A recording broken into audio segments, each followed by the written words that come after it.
occasion, and people who would like to ask questions on slip can kindly write on the slips and pass it on down the aisle. Yeah. Any other question with any sister there? A non-Muslim sister? Yes. Assalamu alaikum and good evening to everyone present here. My name is Preeti Sethi. I would like to ask you, sir, as in your talk you have said that Osama Bin Laden, we can't consider him as a terrorist, as it is said in BBC and CNN channels. But at the same time, we get the same information about the bomb blast and the count which we get about the bomb blast on the same channels. So whether it has to be believed or no. Thank you, sir.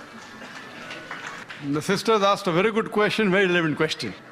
I said that when we talk about Osama Bin Laden, that if you get information on BBC that he's a terrorist, we don't have to believe. But when we get the count of the bomb blast, do we have to believe?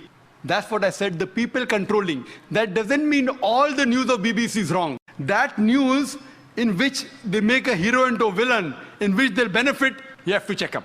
So here when we see that these normally bomb blast figures that you get, most of them that you find will be somewhat similar. If it's a government channel of the country in which the bomb blasts have taken place, the figure will be normally low. Why? Because the government wants to show that less people have been killed. Like the police commissioner wrote to me, 187 people killed. Newspaper writes 207. I don't know who's right. I'm not saying that Commissioner A.N. Roy is lying. I'm not saying that. Please don't get me wrong. So here we have to realize that when we get information, we have to see the proof. When we see the proof about Osama Bin Laden, even on the channel, it is mentioned prime suspect, sister. Prime suspect. Prime suspect. Do you know, if you go to the website of the US Department of Justice, Info Police, that gives the list of the terrorist organizations. Terrorist organizations. 43, 60% are Muslim. Can you guess which is the most popular terrorist organization? Can you guess Muslim terrorist organization? Can you guess? No, sorry. Which is the most popular Muslim terrorist organization? Al-Qaeda. You don't get a prize for that, very easy. Al-Qaeda. According to the US Department, you know how many attacks? How many attacks? Ulfa, 749 attacks. Al-Qaeda, only 28. Out of that, 26 alleged, 2 Al-Qaeda claims they did it. According to the site of US Department of Justice, Al-Qaeda claims, all alleged, not a single proved.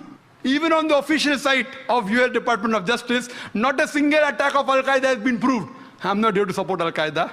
You know, when Yohan Redley went to Afghanistan, she was arrested by the Taliban. She comes back and she's asked the question, what are your views about Al-Qaeda?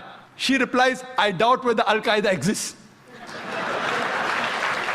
So sister, what I'm trying to tell you, that when we get the information, if you are a man of the media or a person of the media, you can realize and you know that this information mostly will be correct, this has to be checked up. So what we have to realize that it is suspect, prime suspect, prime suspect. Even on CNN and BBC, even though they say it's a prime suspect, they're treating him as though he's a culprit.